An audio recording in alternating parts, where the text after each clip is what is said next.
What's up, geometry? Thanks for tuning in for another episode of Math with Mullins. Today we're going to look at part 2 of 3.7, which is actually figuring out what happens now when we combine parallel lines and transversals together. We'll be able to talk about corresponding alternate interior, alternate exterior, consecutive angles, and how those theorems can apply to parallel lines and transversals. Let's go ahead and talk about our theorems first. So corresponding angles theorem. If two parallel lines are cut by a transversal, then each pair of corresponding angles is going to be congruent. So corresponding angles in this case would be like 1 and 5. So I could say that the measure of angle 1 is equal to the measure of angle 5, okay? Other corresponding angles, angle 4 and angle 8. I've got angle 2 and angle 6, and then angle 3 and angle 7. Those are all the pairs of corresponding angles, and they'll all be congruent.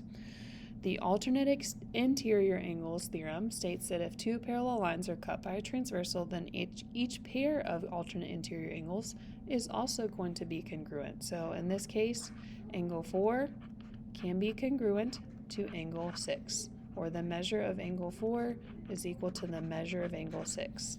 Other alternate interior angles, angle 5 and angle 3 are alternate interior angles.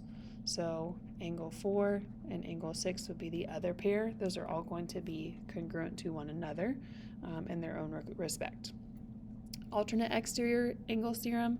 If two parallel lines are cut by a transversal, then each pair of alternate exterior angles is also going to be congruent. So example, angle 2 is alternate exterior to angle 8. So I could say angle 2 is congruent to angle 8, or definition of congruence, the measure of angle 2 is equal to the measure of angle 8.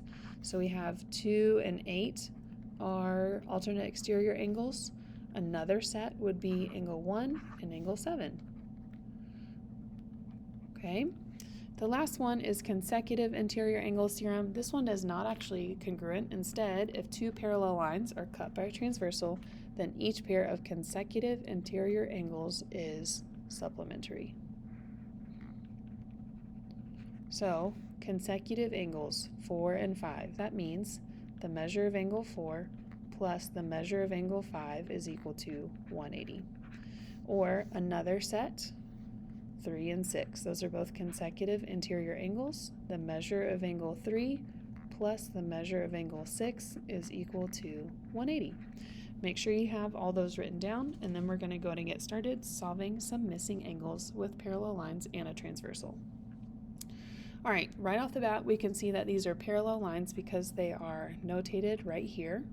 So that's my indication that these are parallel. So that means I can apply a lot of theorems here. So if the measure of angle 6 is equal to 142, I'm going to go and write 142 here. Then let's figure out what these are. The measurement of angle 7 is going to be 38 degrees because angle 6 and angle 7 are supplementary. You can say supplementary, but more specifically, they are consecutive interior angles. Okay, the measurement of angle 8 is also going to be 142 degrees because 6 and 8 are corresponding.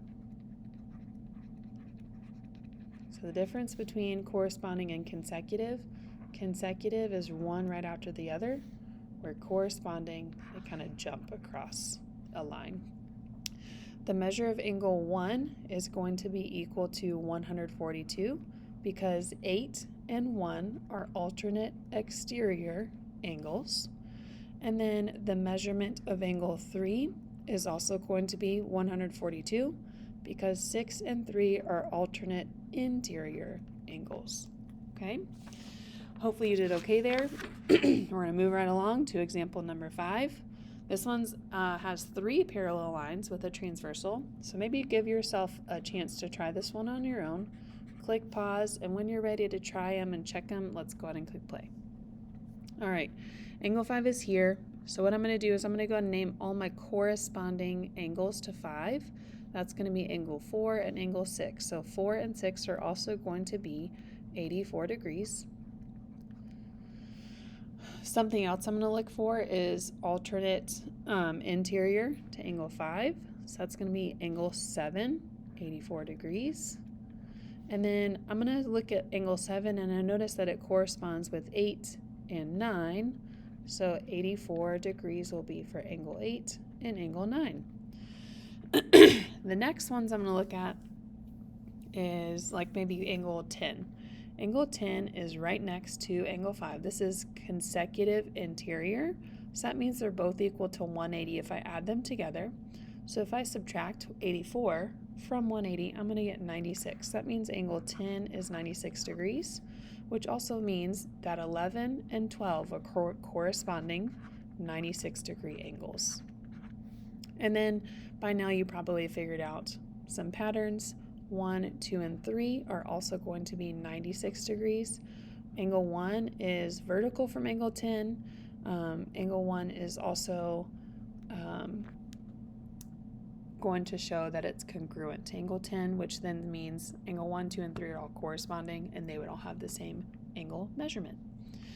The last part of our notes today is going to say when we're given parallel lines, so in this case L and M are parallel, we're going to find the missing value of each variable, also telling me the type of angles. So for letter A, these are going to be corresponding angles. So my equation is going to be they're equal. 58 is equal to 5x minus 2. Okay. To solve it, I'm going to add 2. So I'm going to get 60 is equal to 5x. So x is equal to 12. Okay. Types of angles here, these are going to be alternate exterior angles, which means they are equal. So 16x plus 22 is equal to 134. I'm going to subtract 22 from both sides to get 16x is equal to 112. So that means x is equal to 7. Go ahead and pause these if you want to try some on your own. Now that I've done 2 examples, see what you get, and when you're ready to check it, click play. All right, letter C, we have consecutive interior. These need to add up to be 180. So 9x minus 33 plus 5x plus 3 equals 180. So I'm going to combine like terms to get 14x minus 30 equals 180, or 14x is equal to 210. So x is equal to 15 for that one. And then my last one, letter D, these are going to be alternate interior angles. And my equation says they're equal. 13x minus 21 is equal to 5x plus 75. Combine like terms or move my variables. 8x is equal to 96, or x is equal to 12. Okay? That'll conclude our notes for today. I thank you so much for tuning in. Hopefully this gave you a little bit more of ideas of all the different types of angles formed by parallel lines and transversals. Have a great day, and we'll catch you next time. Bye.